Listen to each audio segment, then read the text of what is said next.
اللہ کے غفور اور رحیم ہونے کا اتنا غلط مطلب لیا جا رہا ہے، اتنا غلط مطلب۔ غالباً شیخ عبد القادر گیلانی رحمۃ اللہ علیہ کا واقعہ ہے کہ وہ جب بیان کرتے تو جہنم کو زیادہ بیان کیا کرتے تھے، جنت کو کم، ڈراتے زیادہ تھے۔ لوگوں نے ان سے کہا کہ آپ ڈراتے زیادہ ہیں، جہنم کی باتیں زیادہ کرتے ہیں، خوف کی۔ انہوں نے کہا تمہارے گناہ اتنے زیادہ ہو گئے ہیں کہ تم ان گناہ کر کر کے بھی امیدیں چونکہ جنت کی لگا کے بیٹھے ہو، تو میں تمہاری وہ جو احمقوں کی، میں اپنی الفاظ میں ان کی بات نقل کر رہا ہوں کہ جن احمقوں کی جنت میں تم رہتے ہو نا، اس جنت سے میں تمہیں نکالنا چاہتا ہوں۔ تم یہ چاہتے ہو کہ گناہ کرتے رہو اور قصے اللہ کی رحمت کے تمہارے سامنے سنائیں، تو یہ مجھ سے نہیں ہوگا، اس سے تو تم اور جری ہو جاؤ گے۔ اب ہمارے یہاں کیا ہوتا ہے، کوئی 27ویں رات کو مر جائے، کتنا بڑا گناہگار ہو، بخشش، اللہ کی رحمت کے واقعات کہ اللہ نے تو فلاں کو بخش دیا، اللہ نے تو فلاں کو بخش دیا، اللہ نے تو فلاں کو بخش دیا، اللہ نے تو فلاں کو بخش دیا، تو 27ویں رات کو مر گیا تو بخش دیا، جمعے کو مر گیا تو بخش دیا۔ تو بڑے بڑے گناہگار کہتے ہیں کوئی بات نہیں یار، سب کچھ کرتے رہو، اللہ بخشنے پر آئے گا تو فری میں ویسے ہی بخش دے گا۔ ایک حدیث دیکھ کے کبھی بھی کوئی حکم نہیں لگایا جا سکتا۔ ایک صاحب مجھے کہنے لگے کہ دیکھیں اللہ نے ایک بہت بڑے فاسق کو کتے کو پانی پلانے پہ بخش دیا تھا، تو ہم نے تو پتہ نہیں کتنوں کو پانی پلایا ہے، ایک کتے کو پانی پلانے پر بخش دیا تو ہم تو دن رات سبیل لگا کے بیٹھے ہوئے۔ میں نے کہا اللہ تعالیٰ نے ایک شخص کو کتے کو پانی پلانے پہ بخشا ہے، لیکن اللہ نے ایسا بھی کیا ہے کہ ایک عورت نے بلی کو بھوکا رکھا، اس کی ساری نیکیاں بھی اللہ نے کیا کر دی؟ بولو بھائی نا، ایک ظلم کی بنا پر اس کو جہنم کی آگ میں بھی تو پھینک دیا۔ وہ والی حدیث معلوم ہے، یہ والی معلوم نہیں۔ اس سے پتا چل رہا ہے اس حدیث سے کہ اللہ کی رحمت بہت زیادہ، لیکن اس سے بھی تو پتا چل رہا ہے کہ اللہ کا غضب بھی بہت زیادہ۔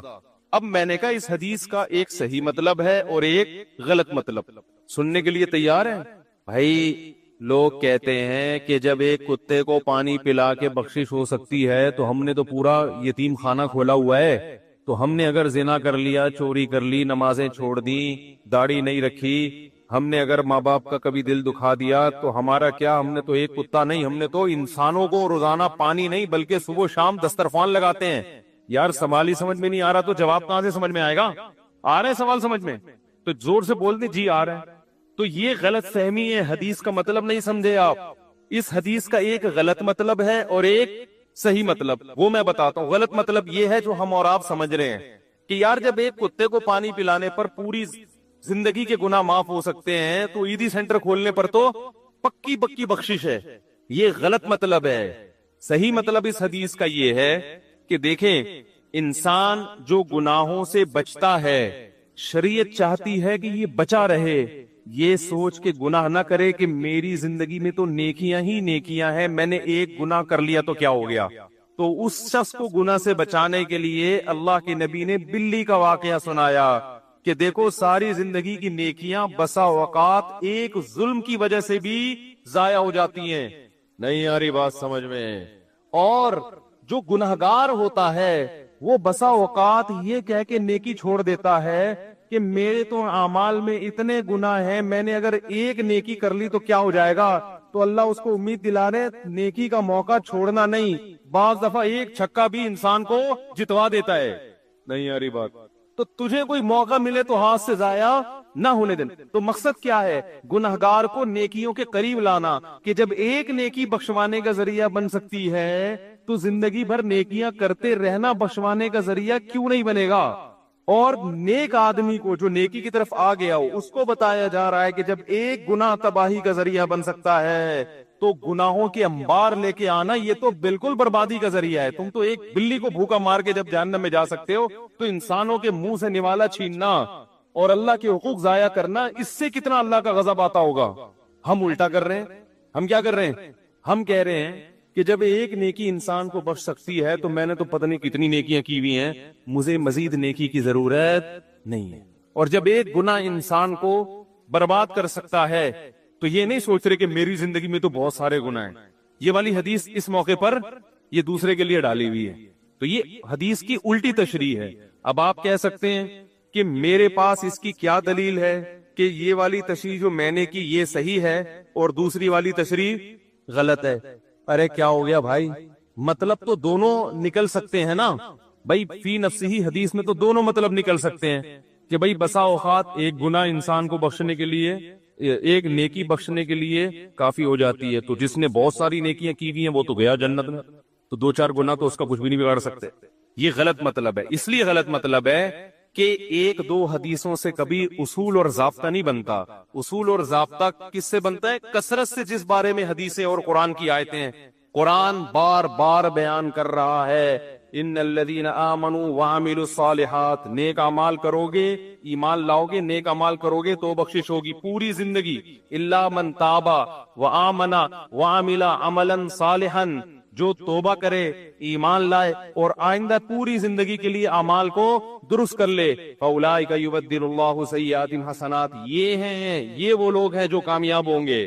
وذروا ظاہر الاسم وباطنا، اللہ فرماتے ہیں ظاہری گناہ بھی چھوڑو، باطنی بھی سارے چھوڑ دو، کیونکہ ان الذین یکسبون الاسم، جو بھی گناہ کمائے گا چاہے ایک گناہ کیوں نہ ہو، سیجزونا، قاعدہ یہ ہے کہ ان قریب اس کو اس کا بدلہ دیا جائے گا۔ تو اس لیے ہر گناہ سے بچنا ہے، کیونکہ بعض دفعہ ایک گناہ تباہی کا ذریعہ بنتا ہے، اس لیے ہر گناہ سے یہ سوچ کے بچو کہ کہیں یہ گناہ تباہی کا ذریعہ نہ بن جائے، اور جب بھی نیکی کا موقع ملو ہر نیکی یہ سوچ کے کرو کہ شاید یہ والی نیکی میری بخشش کا ذریعہ بن جائے۔ بہت مشکل ہے بھائی، اب تو پولیس کی بھی سمجھ میں آ گیا ہوگا جو آپ کو سمجھانے کے لیے بلاتا ہوں میں۔ تو یوسف علیہ السلام کیا کر رہے ہیں؟ اپنے آپ کو گناہ سے بچا رہے کہ کہیں یہ گناہ تباہی کا ذریعہ نہ۔ کوئی اور ہو تو بولتا ہے اللہ غفور رحیم ہے، کر لو، وہ بخشنے والا ہے، یقیناً بخشنے والا ہے، مگر گناہ سے بچنے والوں کے لیے، گناہ کے دلدل میں پھنسنے والوں کے لیے نہیں۔ جو پھنس چکے ہیں وہ نکلنا چاہتے ہیں تو ان کے لیے بھی ہے، لیکن چاہے تو چاہتا ہی نہیں ہے، کرتا چلا جا رہا ہے۔ اور آج کا دین تو اتنا سستا بنا لیا ہے، گناہ سے بچنا تو ضروری ہے ہی نہیں، قرآن خوانیوں پہ زیادہ زور لگایا ہوا ہے، عید میلاد النبی پہ زور لگایا ہوا ہے زیادہ، اور زیادہ زور لگایا ہوا ہے محرم پہ، اور جس کو اہل بیت سے محبت ہوگی وہ کچھ مرثیے پڑے گا۔ نہ داڑھی ہے، نہ حضرت حسین جیسی صورت بنائی ہوئی ہے، نہ حضرت حسین جیسے اعمال ہیں۔ حضرت حسن اور حضرت حسین بے انتہا عبادت گزار تھے، بے انتہا سخی تھے، گناہوں سے بہت زیادہ دور رہنے والے تھے۔ حضرت حسن نے 20 مرتبہ پیدل حج کیا ہے بیت اللہ کا، 20 مرتبہ پیدل حج، کوئی جہاد کا موقع ہاتھ سے جانے نہیں دیا۔ جب موقع ہوتا تلوار لے کے گھوڑے کی پشت سوار ہو کے اللہ کی راہ میں نکلتے تھے۔ ایسی قربانیاں دی ہیں ان لوگوں نے، اور ہم لوگ ان کے نام پہ کیا کر رہے ہیں؟ پیڑے کھا رہے ہیں۔ آج فلانے کی دعوت ہے حضرت حسین کے لیے، آج نبی صلی اللہ علیہ وسلم کے نام پہ دیگ کھائی جا رہی ہے، آج حضرت علی کے نام پہ پکوڑے کھائے جا رہے ہیں، آج جناب حضرت فلاں کے نام پر یہ چیز کھائی جا رہی ہے، کھاؤ کھاؤ کھاؤ کھاؤ، اور ایک دھماکے کے ساتھ بالآخر کھا کھا کے پڑ جاتے۔ ان لوگوں نے تو روزے رکھے ہیں بھائی، کھایا تھوڑی ہے۔ حدیث کیا کہتی ہے؟ نبی نے دعا سکھائی کہ اے اللہ اتنا خوف، زیادہ خوف مسلط ہو گیا تو پڑھائی سے بھی گئے، نیند سے بھی گئے، کھانے سے بھی گئے، تو اللہ کا بھی اگر زیادہ خوف پیدا ہو گیا صحت بھی خراب ہوگی۔ بعض لوگوں کے دل میں جہنم کی آگ کا بہت خوف مسلط ہو جاتا ہے، وہ عبادت سے بھی جاتے ہیں، پھر وہ لائف کو جتنا انجوائے کرنا چاہیے جس شریعت نے اجازت دی اتنا بھی نہیں کر پاتے۔ تو اس لیے ہمارے نبی نے دعا سکھائی، اللہم قسم لنا من خشیتک ما تحول به بیننا وبین معصیتک۔ یہ میں مناجات مقبولہ کی دعاؤں کا ایک تھوڑا سا تعارف پیش کر رہا ہوں آپ کے سامنے، یہ کتنی پیاری دعائیں ہیں۔ اے اللہ ہمیں اتنا خوف اپنا دے دے جو ہمارے اور تیری نافرمانی کے درمیان آڑ، کیونکہ خوف کا مقصد ڈرنا برائے ڈرنا نہیں ہے، خوف کا مقصد ہے جہنم سے بچنا، اور وہ جب بچیں گے جب گناہ سے بچیں گے۔ تو کم سے کم اتنا خوف تو ہو کہ جب گناہ کی طرف دل مائل ہو تو تیرا خوف رکاوٹ بن جائے، گناہ سے روک لے ہم کو۔ وَمِن طَاعَتِكَ مَا تُبَلِّغُنَا بِهِ جَنَّتَكَ، اپنی اطاعت کا اتنا جذبہ دے دے جو ہمیں جنت تک پہنچا دے۔ کیا ہوا بھائی، کیا ہوا؟ وَمِن طَاعَتِكَ مَا تُبَلِّغُنَا بِهِ جَنَّتَكَ، یہ اسی کی تکمیل ہے۔ وَمِنَ الْيَقِينِ، یہ بڑا پیارا جملہ ہے، وَمِنَ الْيَقِينِ مَا تُهَوِّنُ بِهِ عَلَيْنَا مَصَائِبَ الدُّنْيَا، اے اللہ اپنا اتنا یقین دے دے، اتنا یقین، تیری ذات میں اتنا یقین آ جائے کہ تو سب کچھ کرنے والا تو ہی ہے، اتنا یقین آ جائے کہ دنیا کی مصیبتیں ہلکی لگنے لگیں، ڈپریشن میں نہ جائیں ہم مصیبتوں کی وجہ سے۔ جو اللہ کو نہیں مانتے نا، جب وہ دیکھتے ہیں کوئی ٹینشن آ رہی ہے تو وہ کہتے ہیں یار اس ٹینشن کی یہ وجہ ہے اور یہ وجہ تو ختم نہیں ہوگی، تو میں تو ٹینشن میں زندگی گزاروں گا، وہ خودکشی کی طرف جائیں گے۔ اور جس کو پتا ہے کہ یہ دینے والا کون ہے؟ اللہ، وہ میرا خیر خواہ ہے، وہ مجھے سنورنے اور بنانے کے لیے دے رہا ہے، وہ یہ ٹینشن دور بھی کر سکتا ہے، وہ کسی سبب کا محتاج نہیں، اس میں میرا فائدہ ہے، تو اس سے وہ ٹینشن کیا ہو جائے گی؟ ہلکی۔ تو اے اللہ اتنا یقین اپنا دے دے جس یقین کی وجہ سے دنیا کی مصیبتیں ہمیں ہلکی لگنے لگیں۔ اگر اتنا بھی یقین نہیں ہے تو یہ یقین یقین نہیں ہے۔ وَمِنَ الْيَقِينِ مَا تُهَوِّنُ بِهِ عَلَيْنَا مَصَائِبَ الدُّنْيَا وَمَتِّعْنَا بِأَسْمَاعِنَا وَأَبْصَارِنَا وَقُوَّاتِنَا أَبَدًا مَا أَبْقَيْتَنَا۔ اے اللہ تو نے ہمیں آنکھ کی نعمت دی، سننے کی نعمت دی، بولنے کی نعمت دی، چلنے کی اور بات کرنے کی، یہ تمام نعمتیں جب تک ہماری زندگی ہے یہ نعمتیں ہم باقی رکھنا، معذوری سے ہمیں بچانا۔ سمجھ رہے ہو کہ نہیں سمجھ رہے؟ آج لوگ دولت مانگ رہے ہوتے ہیں، صحت کو فوکس نہیں کر رہے، آنکھ کی بینائی چلی جائے، خدا نخواستہ کیسی اندھیر زندگی ہے، سننے کی طاقت چلی جائے۔ وَمَتِّعْنَا بِأَسْمَاعِنَا وَأَبْصَارِنَا وَجَمِيعَ قُوَّاتِنَا أَبَدًا مَا أَبْقَيْتَنَا وَاجْعَلْهُ الْوَارِثَ مِنَّا۔ یہ اس سے بھی زیادہ خاندانی جملہ۔ کافر بھی چاہتا ہے کہ میری آنکھوں میں دیکھنے کی طاقت، کانوں میں سننے کی طاقت، زبان میں بولنے کی طاقت، میری تمام جو جسم کے پارٹس ہیں وہ صحیح رہیں تاکہ میں دنیا کی نعمتوں سے مزے اڑاؤں۔ تو اللہ ہم صرف اس لیے نہیں کہہ رہے کہ یہ تمام چیزیں باقی رکھ کہ ہم دنیا میں مزے اڑائیں، دنیا میں بھی لذت، اور یہ جو تو نے ہمیں طاقتیں دی ہیں یہ آخرت میں بھی ترقی کا ذریعہ بن جائیں۔ تو ڈبل مزے ہو گئے کہ نہیں ہو گئے ہیں بھائی؟ کیونکہ جس آدمی میں قوت اور طاقت نہیں ہوتی مختلف چیزوں کی، وہ آخرت کے کام بھی زیادہ نہیں کر سکتا۔ تو وَاجْعَلْهُ الْوَارِثَ مِنَّا، ان کے اثرات باقی رہے، قیامت کے دن فائدہ ہوئے۔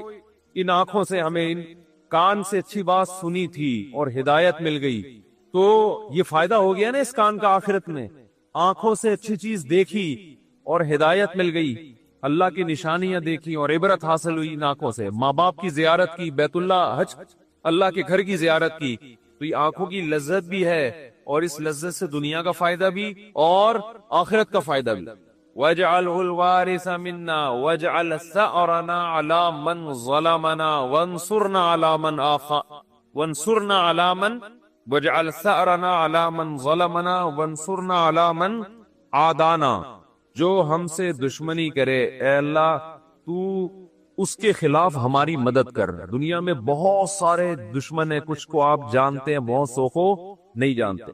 وَلَا تَجْعَلْ مُصِيبَتَنَا فِي دِينِنَا، اے اللہ اگر کوئی مصیبت مقدر میں ہے ہی تو وہ دنیا کی طرف پھیر دینا، دین ہمارا اس سے محفوظ رکھنا۔ دنیا کی مصیبت ختم ہو جاتی ہے، دین پہ کو نقصان اگر ہو گیا اس کے اثرات ہمیشہ ہمیشہ رہیں گے۔ وَلَا تَجْعَلْ مُصِيبَتَنَا فِي دِينِنَا وَلَا تَجْعَلِ الدُّنْيَا أَكْبَرَ هَمِّنَا۔ یہ جب مانگا کرے نا خوب شوق سے، اس کا مفہوم سوچ کے، اے اللہ دنیا ہمارا بڑا غم نہ بنا دینا، کہ ہماری بڑی چاہت ہی کیا ہو۔ آج آپ دیکھیں، آپ کسی سے پوچھیں تجھے دنیا میں سب سے بڑی ٹینشن کیا ہو گیا؟ بزنس۔ تیرا سب سے بڑا مسئلہ کیا ہے؟ صحت۔ تیرا سب سے بڑا مسئلہ کیا ہے؟ بیوی ٹھیک ہو جائے۔ تیرا سب سے بڑا مسئلہ کیا ہے جو تو چاہتا ہے؟ یار میرا سب سے بڑا مسئلہ ہے میری شادی ہو جائے۔ تیرا سب سے بڑا مسئلہ کیا ہے؟ یار ابا ٹھیک ہو جائیں۔ تیرا سب سے بڑا مسئلہ کیا ہے؟ یار میرے بال نہیں ہے سر پہ، میں سارا دن اسی کوشش میں لگا رہتا ہوں سر پہ بال نکل آئے۔ بھائی تیرا سب سے بڑا مسئلہ کیا ہے؟ بھائی مجھے اللہ نہ کرے کینسر ہے، میرا سب سے بڑا مسئلہ اس وقت یہ بن چکا ہے میرا کینسر کسی طرح سے ٹھیک ہو جائے۔ بھائی تیرا سب سے بڑا مسئلہ کیا ہے؟ یہ لوگوں کی آپ سروے کریں تو یہی ہوگا نا۔ سمجھ میں آ رہی ہے بات؟ اکبر ہمینا کا مطلب سب سے بڑا مسئلہ، سب سے بڑی ٹینشن۔ بھائی تیرا سب سے بڑا مسئلہ کہ یار میرے بچے میرے قابو میں نہیں ہے، میری سب سے بڑی خواہش ہے میرے بچے انسان کے بچے بن جائیں۔ بھائی تیرا سب سے بڑا مسئلہ کیا ہے؟ بھائی اس کا سب سے بڑا مسئلہ اس کو خدا نخواستہ فالج ہوا ہوا ہے، اس کی بھی سب سے بڑی کوشش یہی کہ فالج ٹھیک ہو جائے اس کا۔ نبی دعا سکھا رہے ہیں یہ کبھی بھی ہمیشہ اللہ سے پناہ مانگو، اے اللہ یہ چیزیں میرے مسئلے تو رہیں، سب سے بڑے مسئلے نہ رہیں، سب سے بڑا مسئلہ ایک ہی ہو، آخرت۔ بھائی یہ مسئلہ ختم ہو گیا، کوئی دوسرا مسئلہ آ جائے گا آپ کے ساتھ، کیا خیال ہے؟ ادھر میری طرف دیکھیں، ادھر کیوں دیکھ رہے ہیں؟ ابھی آپ کا سب سے بڑا مسئلہ ہے میرا بیان سنیں، آپ بیٹھ گئے۔ اچھا مجھے کچھ اس وجہ سے دیکھ رہے تھے آپ؟ اچھا ٹھیک ہے ٹھیک ہے، میں اس میں دیتا ہوں دعا میں۔ اچھا میں جمعے کی نماز کے بعد دیتا ہوں۔ تو سب سے بڑا مسئلہ جو میرا اور آپ کا ہو تو حدیث میں آتا ہے کہ اللہ سے دعا مانگو، لا تجعل الدنیا اکبر ہمنا، اے اللہ یہ دنیا کے جو بکھیڑے اور مسائل ہیں یہ ہمارا سب سے بڑا مسئلہ نہ ہو۔ سب سے بڑا مسئلہ ہمارا ایک ہو، بھائی کینسر ٹھیک ہو یا نہ ہو، آخرت صحیح ہو جائے۔ ہم نے ایسے علماء کو دیکھا ہے موت کے وقت شفا کی زیادہ فکر نہیں ہے ان کو کہ میں ٹھیک ہو جاؤں، فکر یہ ہے کہ بھلے مر جاؤں لیکن مغفرت ہو جائے آخرت میں۔ ہمارے ایک استاذ تھے 45-50 سال بمشکل ان کی عمر ہوگی، بیمار ہو گئے بہت سخت۔ تو میں جب بھی ان سے ملنے کے لیے جاتا ان کی عیادت کے لیے، عام طور پہ جب آپ بیمار کی عیادت کے لیے ملے تو بس وہ ایک ہی چیز کر رہا ہوگا، یار میں ٹھیک ہو جاؤں، بس میں ٹھیک ہو جاؤں، بس میں ٹھیک ہو جاؤں، فلاں ڈاکٹر فلاں ڈاکٹر۔ وہ اس کے علاوہ اس کی کوئی چاہت نہیں ہوتی۔ ہم جب ان سے ملنے کے لیے گئے تو بڑی شدید تکلیف میں، نلکیاں لگی ہوئی ہیں، ڈرپ چڑھ رہی ہے، بہت کمزور ہو گئے۔ ہم نے کہا کیسی طبیعت ہے؟ کہہ رہے طبیعت ٹھیک نہیں ہے، دعا کرو اللہ مجھے شفا دے دے۔ پھر تھوڑی دیر میں کہنے لگے بس دعا کرو اللہ مجھ سے آخرت میں حساب نہ لے۔ ہر تھوڑی دیر کے بعد بھئی اگر میری زندگی ختم ہو رہی ہے تو بس دعا کرو اللہ مجھ سے آخرت میں حساب نہ لے۔ دنیا دار آدمی کہتا ہے بس ختم ہو رہی ہے تو نہیں، ختم نہیں ہو، بس یہ دعا کرو، یہ میں مرنا نہیں چاہتا بھائی میں کسی بھی قیمت پہ۔ وہ اللہ سے مانگ بھی رہے کہ شفا، ہم اللہ کے بندے ہیں، ہم نے اللہ کے سامنے یہ تھوڑی کہنا ہے کہ اللہ تیری مرضی ٹھیک کرتا ہے تو کر دے، نہیں تو نہیں، یہ نہیں، ہم نے تو دعا تو یہی مانگنی ہے اللہ ہم کمزور ہے ٹھیک کر دے۔ بڑا مسئلہ اس سے بھی بڑا ہے، وہ کیا ہے؟ آخرت۔ کمپیئر ہے، کمپیریٹیو ڈگری ہے۔ اگر کوئی مسئلہ آپ کا سب سے بڑا ہے تو آخرت اس سے بھی بڑا مسئلہ ہونا چاہیے۔ اگر آپ کا مسئلہ آپ کی بیگم ہے تو آخرت اس سے بھی بڑا مسئلہ ہونا چاہیے۔ اکبر ہمنا، سب سے بڑا مسئلہ میرا اور آپ کا کیا ہونا چاہیے؟ اللہ۔ اب یہ ہم کبھی بیان میں سن لیتے ہیں لیکن جب آپ پراپر یہ دعائیں مانگتے رہیں گے، اے اللہ میرا سب سے بڑا مسئلہ دنیا نہ ہو، تو دل پہ اثر ہوگا کہ نہیں ہوگا؟ اس کا استحضار ہوگا کہ نہیں ہوگا کہ میں تو اللہ سے بار بار یہی مانگتا ہوں کہ میرا سب سے بڑا مسئلہ دنیا نہ ہو، اور آج میں نے سب سے بڑا مسئلہ اس کو بنایا ہوا ہے۔ وَلَا تَجْعَلِ الدُّنْيَا أَكْبَرَ هَمِّنَا وَلَا مَبْلَغَ عِلْمِنَا، میری نالج کی انتہا بھی دنیا نہ ہو۔ آپ کی نالج گھوم پھر کے کس کی طرف آتی ہے؟ دنیا کی طرف۔ تو اس کا بھی وہی مفہوم ہے جو پہلے والے جملے کا مفہوم ہے۔ وَلَا مَبْلَغَ عِلْمِنَا وَلَا غَایَةَ رَغْبَتِنَا وَلَا تُسَلِّطْ عَلَيْنَا مَن لَّا يَرْحَمُنَا، اے اللہ کوئی ایسا شخص ہم پہ مسلط نہ کر جو ہم پہ رحم نہ کرے۔ ہر آدمی کے اوپر کوئی نہ کوئی ہوتا ہے۔ آپ گھر کے سربراہ ہیں تو عورت کے اوپر آپ مسلط ہیں، وہ یہ دعا مانگ سکتی ہے۔ آپ دفتر میں جاتے ہیں تو آپ کا باس آپ پہ مسلط، علاقے کا ناظم آپ پہ مسلط، صدر وزیر اعظم آپ پہ مسلط۔ تو اللہ جو بھی ہمارے بڑے ہیں ان کی طبیعت میں رحم کا جذبہ رکھ۔ وَلَا تُسَلِّطْ عَلَيْنَا مَن لَّا يَرْحَمُنَا لا تجعل الدنیا اکبر ہمنا ولا مبلغ علمنا ولا غایت رغبتنا ولا تسلط علینا من لا یرحمنا۔ یہاں تک دعا ہے یہ، اور بہت ساری دعائیں۔ اللہم اجعل حبک احب الاشیاء الی، اے اللہ میں دنیا میں جتنی چیزوں سے محبت کرتا ہوں، میں نہیں کہہ رہا کہ وہ محبت ختم کر دے، اپنی محبت ان تمام چیزوں پہ غالب کر دے۔ سب سے محبت ہو، لیکن جہاں تیری محبت اور مخلوق کی محبت میں ٹکراؤ ہو وہاں غالب کون ہو؟ تیری محبت۔ کیا مطلب؟ کبھی کسی کو خوش کرنے کے لیے تجھے ناراض کرنا پڑے تو اس کو ناراض کر دوں، تجھے ناراض نہ کروں۔ جس سے زیادہ محبت ہوتی ہے اس کے لیے چھوٹے محبوب کو انسان ناراض کر دیتا ہے، چھوٹے کے لیے بڑے محبوب کو انسان ناراض نہیں کرتا، یہ نہیں ہوتا۔ وَاجْعَلْ خَوْفَكَ أَخْوَفَ الْأَشْيَاءِ إِلَيَّ، اے اللہ دنیا میں بہت ساری چیزیں ایسی جن سے انسان خوف زدہ ہوتا ہے اور ہونا چاہیے، تو میں یہ نہیں کہتا چیزوں کا خوف ہی ختم کر دے، لیکن اپنے خوف کو ان تمام خوفوں پہ غالب کر دے، اپنے خوف کو ان تمام خوفوں پہ، جہاں تیری نافرمانی ہو وہاں کسی سے نہ ڈروں میں، جو اکھاڑنا ہے اکھاڑ لو بھائی، نماز نہیں چھوڑ سکتا میں. ہوتا ہے نا باس کہہ رہا ہوتا ہے آپ کو اجازت نہیں ہے نماز پڑھنے کی، بھائی آپ نے جو اکھاڑنا ہے اکھاڑ لو. ہمارے ایک رشتے دار تھے کیا ہیں، اللہ ان کی عمر میں برکت دے، شپ پہ تھے کیپٹن. تو ان کے والد صاحب اتنا بیمار ہوئے کہ ہمارے نانا ہی تھی، بتانے میں کوئی حرج نہیں ہے، بیمار ہوئے نانا ہمارے، یعنی اب ظاہر ہے میں ماموں کی بات کر رہا ہوں نا پھر یہ. تو بیمار ہو گئے وہ، ان کو اطلاع دی گئی شپ پہ کہ آپ کے والد صاحب بستر مرگ پر ہیں، بس اب دنیا سے جانے والے. انہوں نے کمپنی کو کہا کہ میرے والد صاحب کی طبیعت بہت خراب ہے، میں اس آخری وقت میں اپنے باپ کے ساتھ ہونا چاہتا ہوں. وہ بتا رہے تھے خود. کمپنی نے کہا کہ چھٹی نہیں ہے آپ کو. انہوں نے کہا ایسے کی تحصیل سے کی پکڑو، چھٹی دینی ہے تمیز سے دو، نہیں دینی ہے تو میں چھوڑ کے جاؤ. یہ کیسے ہو سکتا ہے، میرا باپ دنیا سے جا رہا ہے اور میں یہاں کمپنی کے لیے بیٹھا رہا ہوں یہاں. کمپنی بعد میں، باپ کون ہے پہلے. خیر وہ دے دی ان کو تمیز سے چھٹی. انہوں نے تھوڑی بدماشی بھی کرنی پڑتی ہے، بھائی چھٹی دو مجھے، نہیں تو رکھو کسی دوسرے بندے کو، میرا ہیڈک نہیں ہے.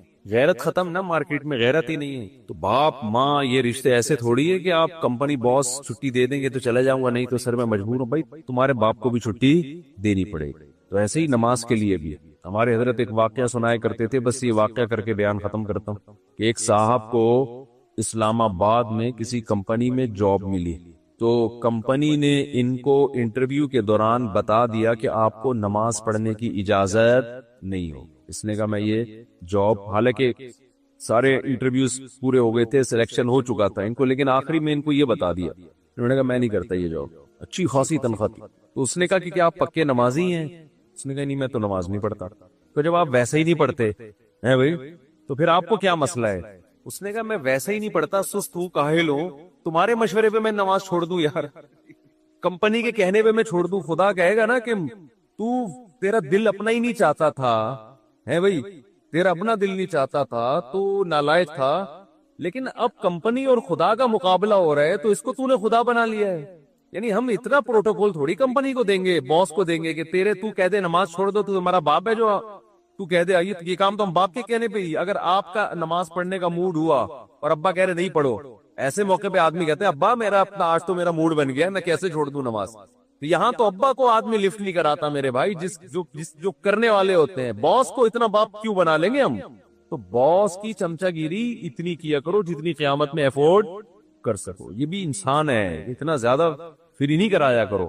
میں یہ نہیں کہہ رہا اپنے باس سے بدتمیزیاں شروع کر دیں، آپ بد کلامیاں شروع کر دیں، عزت دینی چاہیے، لیکن اللہ سے آگے تھوڑی نکالنا ہے اس کو، اللہ سے آگے تھوڑی رکھنا ہے. تو ہمارے حضرت کو وہ بڑا پسند آیا بے نمازی، کہا کہ دیکھو غیرت ہے اس میں. اتنی بڑی جاب ٹھکرا دی اس نے. بولا بھائی تمہارے کہنے سے تم نے یعنی میں اس لیے اب نماز نہیں پڑھ رہا کہ کمپنی کی طرف سے اجازت نہیں ہے. تو کمپنی کون ہوتی ہے مجھے روکنے والی؟ تم چند لاکھ روپے تنخواہ دے کے تم نے ہمیں غلام بنا لیا ہے. تو اگر ہم اللہ کی نہیں مانتے تو تمہاری بھی نہیں مانتے، ٹھیک ہے نا؟ تو تمہاری تو ہم پہلے ٹھکرائیں گے. تو غیرت مند بے نمازی، غیرت مند بے نماز. خیر نماز پڑھنی چاہیے، نماز کی ویلیو کم نہیں ہے. تو یہ ہے وَجَعَلْ خَوْفَكَ أَخْوَفَ الْأَشْيَاءِ إِلَيَّ وَقْتَانِّ حَاجَاتِ الدُّنْيَا بِالشَّوْقِ إِلَىٰ لِقَائِكَ. اے اللہ اپنی ملاقات کا شوق اتنا دے دے کہ دنیا کی حاجتوں کی تمنا نہ رہے. اتنا شوق ہو جائے کہ اس دنیا میں سب سے بڑا شوق ہی یہ بن جائے. تو پھر یہ ثانوی درجے میں ہو. اور آخری جملہ اس دعا کا وَإِذَا أَخْرَرْتَ أَعْيُنَ أَهْلِ الدُّنْيَا مِن دُنْيَاهُمْ فَأَخْرِرْ عَيْنِي مِنْ عِبَادَتِكَ. اے اللہ جب لوگوں کی آنکھیں اس دنیا سے ٹھنڈی ہوں، کسی کا کو پتا چلا کہ بحریہ ٹاؤن میں 3 پلاٹ اس کے نام نکل آئے، آنکھیں ٹھنڈی ہو گئی، بتاتا پھر رہے ہو بھائی ماشاءاللہ ادھر رشتہ ہو گیا، ہاں بھائی مفتی صاحب کا بیان اثر کر گیا ہے. آنکھیں ٹھنڈی ہوتی نا، گاڑی آ گئی، پیسہ آ گیا. تو اے اللہ اس وقت میری آنکھیں اپنی عبادت میں ٹھنڈی کرنا، مجھے عبادت کی ایسی لذت دے دے، اپنے سامنے راز و نیاز اور مناجات کی، اور اپنے سامنے دعا مانگنا اور نماز پڑھنا اور تیری تلاوت کرنا اور تیری عبادت کرنا، تیرے سے تعلق ایسا ہو جائے کہ میری آنکھیں دنیا سے ٹھنڈی نہ ہو. مجھے مزہ کس میں آئے؟ تجھ سے راز و نیاز کرنے میں. یہاں بھی یہ نہیں کہا جا رہا مجھے دنیا نہیں دینا، مجھے پلاٹ نہیں چاہیے، مجھے گاڑی نہیں چاہیے بھائی، کون مستغنی تھوڑی ہے ہم اللہ سے، سب کچھ چاہیے، لیکن جو لذت ہو نا، لذت وہ ان چیزوں میں نہیں ہو، ان ٹکڑوں میں، کھلونوں میں. لذت کس میں ہو؟ آخرت میں، تجھ سے تعلق میں. تو وہ خرید لے مناجات مقبولہ، کیونکہ دعائیں تو بہت ہیں نا، ہم کن کن دعاؤں میں بیان کرتے رہے. تو ایک دن ہفتے کو آپ نے جو اس میں لکھا ہوا ہے ہفتے کو یہ پڑھے اتوار کو، آسانی کے لیے، ترتیب کے لیے، تو اس سے پورا ہفتہ 1 دن 2 دن 3 دن 4 دن پھر پڑھتے رہیں گے تو وہ دعائیں آہستہ آہستہ آپ کو یاد ہونا شروع ہو جائے گی. پھر ایک دن آپ آٹو پے ہو جائیں گے. جیسے میں بعض چیزوں پہ آٹو پے ہو گیا ہوں، خود بخود منہ سے نکلنا شروع ہو جاتی ہیں خود بخود. کچھ چیزیں ہیں وہ پھر کبھی بیان میں بتاؤں گا انشاءاللہ. تو دل لگانے پر پابندی ہے، کمانے پر پابندی نہیں ہے. نہیں آئی بات سمجھ؟ دل لگانے میں اور کام کرنے میں فرق کیا ہے؟ اب سوال پیدا ہوتا ہے جب دل ہی لگے گا تو کمائیں گے کیسے؟ ابے اللہ کے لیے کمائیں گے نا، اور جب اللہ کے لیے کمائیں گے تو کچھ لذتیں بھی حاصل ہوں گی دنیا کی، پھر ان لذتوں میں مزہ بھی آئے گا. دیکھو جب آپ افطاری کے وقت رمضان میں صبح روزہ رکھتے ہو سحری کے وقت، ٹھیک ہے نا، شدید گرمی کا روزہ ہے، بڑا لمبا روزہ ہے، سارا دن بھوکے پیاسے.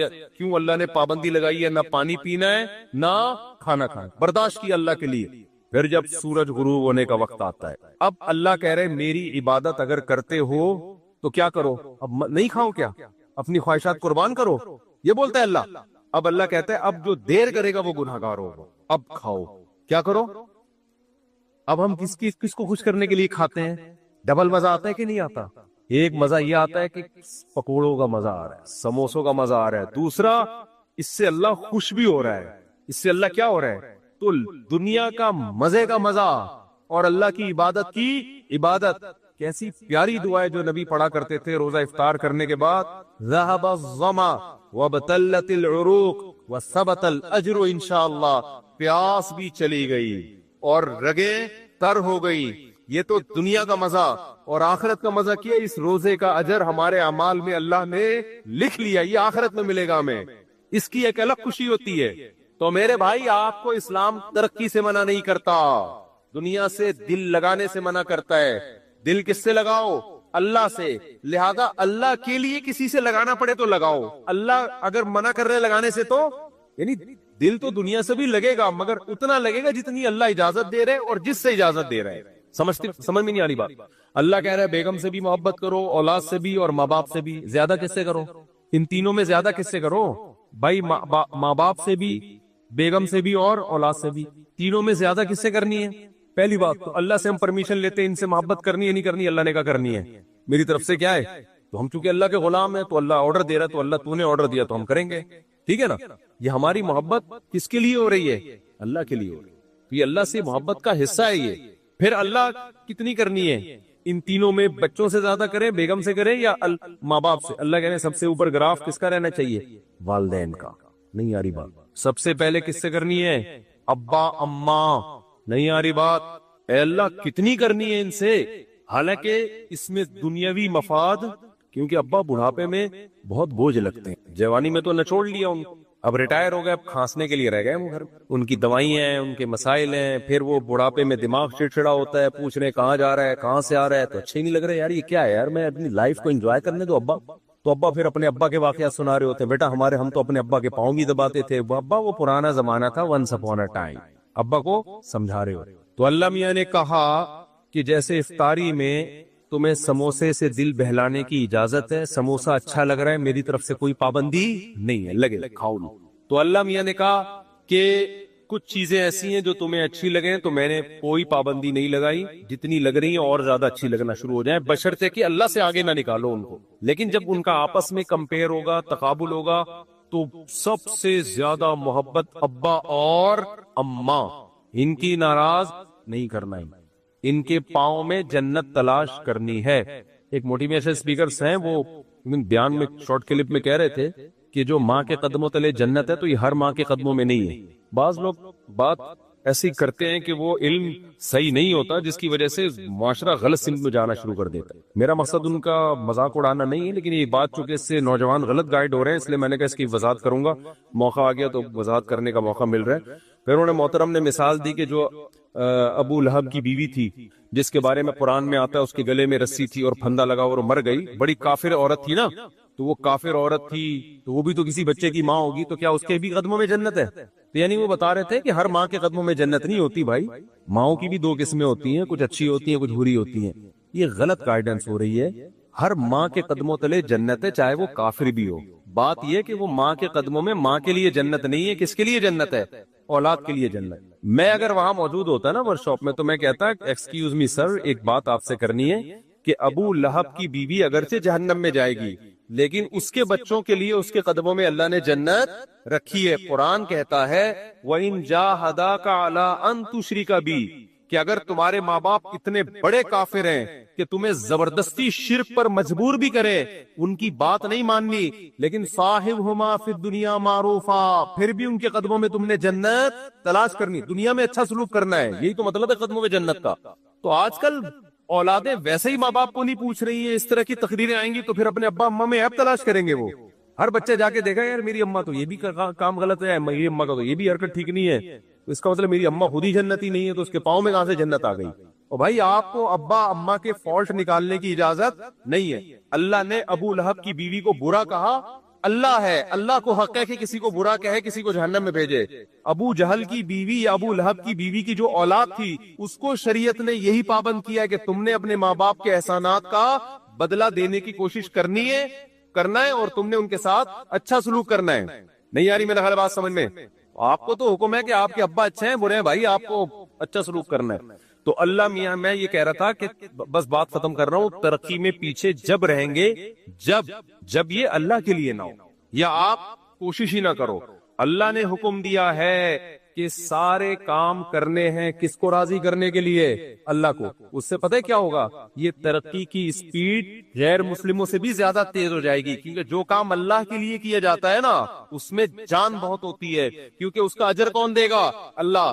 دیکھو مجھے ایک بات بتاؤ، ڈاکٹر لوگ کہتے ہیں کہ میں آپ چند مثالوں سے سمجھاتا ہوں کہ جب مذہب کی موٹیویشن ملتی ہے وہ بہت پاورفل موٹیویشن ہوتی ہے، وہ جہاں مذہب کی موٹیویشن نہیں ہوگی وہاں جان نہیں ہوتی۔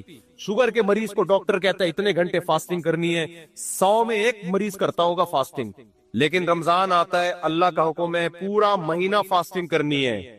90% مسلمان کیا کر رہے ہوتے ہیں؟ روزے رکھ رہے ہوتے ہیں، گرمیوں میں بھی سردیوں میں بھی۔ نہیں یاری میرا خیال ہے بات کیوں بھائی؟ اللہ کس کا آرڈر ہے؟ تو یار جو قوم صبح سے کہ رات تک اللہ کے لیے بھوکی پیاسی رہ سکتی ہے وہ پڑھ نہیں سکتی اللہ کے لیے؟ نہیں یاری بات، وہ پڑھے گی کیوں نہیں پڑھے گی؟ اس کو بتانے والے لوگ شارٹ ہے مارکیٹ میں۔ وہ مذہب کا صرف ایک پہلو سامنے رکھا ہوا ہے اس نے، اور سب سے بڑی بات یہ کہ یہ کام تھا ہماری حکومتوں کا، حکومتیں ذمہ داری پوری نہیں کر رہی ہیں۔ پڑھائی کا نظام تو دیکھو نا، کوئی بھی مجھے آگے کہتا ہے نا اسکول میں پڑھتا ہوں، میں کہتا ہوں پڑھتا نہیں ہے، یوں بولو کہ میں اسکول میں نہیں پڑھتا ہوں، جھوٹ نہیں بولا کرو۔ تو یہ تو سسٹم مذہب کا نہیں ہے، یہ خرابی جو ہم ترقی میں پیچھے ہمارے حکمرانوں کی پالیسیاں ہیں۔ ورنہ میں KP کے گیا ہوں نا، وہاں دین اور مذہب زیادہ ہے، وہاں ایجوکیشن کے ریشو پورے پاکستان میں سب سے زیادہ ہے، پورے پاکستان میں۔ KPK کی جتنی آبادی ہے نا اس کے لحاظ سے لٹریسی ریشو KPK میں پنجاب اور کراچی کی نسبت زیادہ۔ کیوں؟ وہاں دین اور مذہب کیا ہے؟ زیادہ ہے۔ دین اور مذہب زیادہ ہونے کی وجہ سے جو اخلاقی برائیاں ان کا ریشو کیا ہے؟ کم ہے۔ جب اخلاقی برائیاں کم ہوتی ہیں تو آپ اپنے ہدف کو فوکس کرتے ہو۔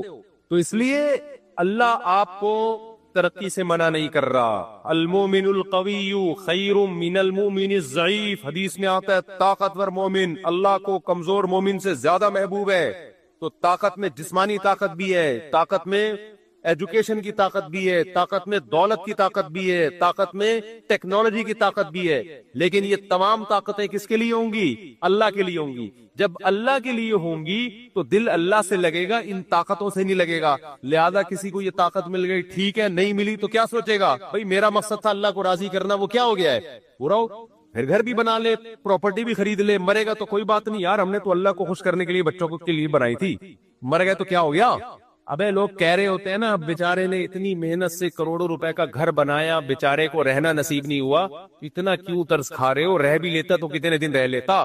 یوں بولا کرو بیچارے نے اللہ کو راضی کرنے کے لیے گھر بنایا، رہنا نصیب ہو یا نہ ہو اللہ راضی ہو گیا، کیونکہ اس نے اپنے بچوں کا سوچا تھا۔ نہیں یاری بات سمجھ میں؟ کیا بیچارہ کہاں سے ہو گیا؟ جس کے لیے بنایا تو وہ خوش ہے نا۔ ایک صاحب کی بچے کی جاب لگی ملٹی نیشنل کمپنی میں، پہلا دن تھا اس کا انا للہ ہو گیا بیچارے کا نا کرنٹ لگنے سے۔ اب ماں رو رہی ہے ہائے میرا بچہ آج پہلا دن تھا۔ میں نے کہا بھائی اگر آخرت کے لیے یہ کام کیا ہے نا تو کامیاب ہو، آخرت کے لیے نہیں کیا تو آج نہیں تو کل بہرحال اس نے مرنا تھا، کتنے دن زندہ رہ لیتا ہے انسان۔ تو مسلمان کیا سوچتا ہے ہر چیز؟ تو ہم تو آپ کو زیادہ، ہم تو کہہ رہے ہیں اپنی صحت بنانا یہ مذہب کا حکم ہے، دیکھیں دنیا میں دو نظریات ہیں، ایک مذہب کو ماننے والے اور ایک مذہب کو نہیں ماننے والے۔ گورا جو ہے وہ کنفیوز نہیں ہے، وہ مذہب کو نہیں مانتا، لہذا اس کا ایک خاص لائف اسٹائل ہے، وہ اسی لائف اسٹائل کو فالو کرتا ہے۔ ایسا ہی ہے نا؟ آواز سب کو صاف آ رہی ہے بالکل؟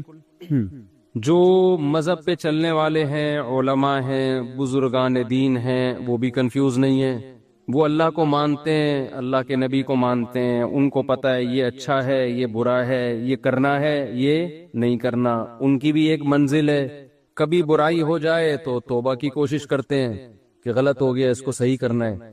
یہ جو بیچ کے لوگ ہیں نا، جو زیادہ تر دنیا میں وہی ہیں، یہ کنفیوز ہیں کہ کرنا ہے کیا ہمیں، اور اس کنفیوژن کی وجہ سے بہت سارے مسائل کھڑے ہو رہے ہیں۔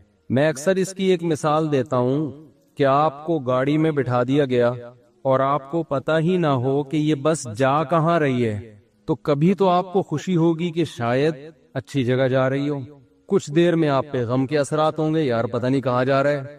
تو اس قسمہ پرسی کی حالت کو قرآن نے یعمہون سے تعبیر کیا ہے کہ جو لوگ مذہب کو مکمل فالو نہیں کرتے، یعمہون، وہ وادیوں میں حیران سرگردان گھومتے ہیں، بھٹکتے ہیں۔ تو آج کے انسانوں میں میجورٹی کی زندگی وہ بھٹکنے والی زندگی ہے، بھٹک رہے ہیں۔ مجھے آپ ایک بات بتاؤ کہ کسی کام کی پلاننگ کام کرنے کے بعد کی جاتی ہے یا کام کرنے سے پہلے کی جاتی ہے؟ پہلے کی جاتی ہے نا۔ مثال کے طور پر آپ نے ناظم آباد میں، نیا ناظم آباد میں، ماشاءاللہ بڑا اچھا لگا مجھے، یہاں کے بڑا اچھا بنا ہوا ہے، پہاڑے وہاڑے بڑے پیارے لگ رہے ہیں۔ نیا ناظم آباد میں آپ نے پلاٹ خریدا کہ میں گھر بناؤں گا، بغیر نقشے کے آپ نے اس میں گھر تعمیر کرنا شروع کر دیا۔ بنانے کا مقصد ہے اس میں بیوی بچے رہیں گے، یہی شریف لوگوں کا یہی مقصد ہوتا ہے۔ اب مزدوروں کو بلا کے آپ نے کہا یہاں دیوار کھڑی کر دو، یہ کھانچا ایسا بنا دو، بنیادیں کھدوا دی آپ نے، اور مقصد ہے بیگم کو خوش کرنا کہ میں اسے اچھا گھر بنا کے دوں گا، میری وائف خوش ہو جائے گی، بھائی آج آپ نے میرا دل خوش کر دیا، میرے مطلب کا گھر بنا دیا آپ نے۔ اس کی بنیادیں آپ نے ڈال دی، سریا ڈال دیا، اب دیواریں کھڑی ہونا باقی ہیں۔ بنیاد مضبوط ہو گئی، بیگم صاحبہ کو آپ نے وزٹ کرایا، بیگم کو آپ نے بتایا یہ گھر ہے، اس نے کہا یہ کیا بن رہا ہے، آپ نے کہا یہ کچن ہے، اس نے کہا کچن تو یہاں ہونا ہی نہیں چاہیے، کچن کہاں ہونا چاہیے، کچن تو وہاں ہونا چاہیے۔ یہ کیا بنا دیا جی، یہ کس چیز کی بنیاد ہے، یہ واش روم کی ہے۔ ارے یہ واش روم ایگزاسٹ کہاں ہوگا، یہ تو جب ہم ایگزاسٹ فین چلائیں گے یہ تو ساری ہوا اور بدبو کہاں آئے گی، کمرے میں آئے گی یا کچن میں آئے گی۔ یہ کیا کر دیا آپ نے، یہ کیا بنایا آپ نے، یہ جو اتنا بڑا سا ہے، یہ ہمارا بیڈ روم ہے۔ بھائی آپ نے ایسی جگہ بیڈ روم بنا دیا، وینٹیلیشن کا کوئی انتظام ہی نہیں ہے۔ یہ آپ نے بائی دا وے بنایا کس کے لیے؟ آپ کہیں بیگم تمہارے لیے، کہے گی مجھ سے پوچھ تو لیتے نا ایک دفعہ، جس کے لیے بنا رہے ہو اس کو نقشہ دکھا کے ایک دفعہ پوچھ تو لیتے۔ آپ کہیں نقشہ تو میں نے بنایا ہی نہیں، نقشہ بنتا تو میں دکھاتا نا، میں نے تو مزدوروں کو لا کے بولا ایک اینٹ یہاں رکھ دو، ادھر واش روم، ادھر کچن، یہ بس بنا دو ایسے ہی، کوئی نقشہ وقشہ نہ پاس کروایا، نہ کسی ماہر آدمی کو میں نے دکھایا، اور تعمیر میں نے کیا کر دی، شروع کر دی۔ تو بیوی کہے گی گھر تو گیا تیل لینے، مجھے تو یہ سوچ رہی ہوں کہ آپ کے ساتھ میری لائف گزرے گی بھی یا نہیں گزرے، میں تو سوچ رہا ہوں کہ ڈاکومنٹس وغیرہ بنواؤں، خلا کے، طلاق ولاق کے، کہ بندہ انسان کا بچہ مجھے نہیں لگتا۔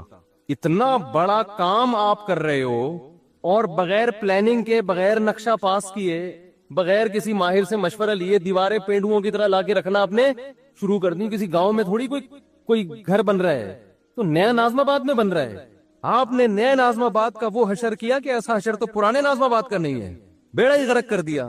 تو دنیا میں کوئی بھی عقل مند ہمیشہ کام سے پہلے پلاننگ کرتا ہے، کام کے بعد پلاننگ نہیں کرتا، کیونکہ اب پلاننگ کا ٹائم ختم ہو گیا۔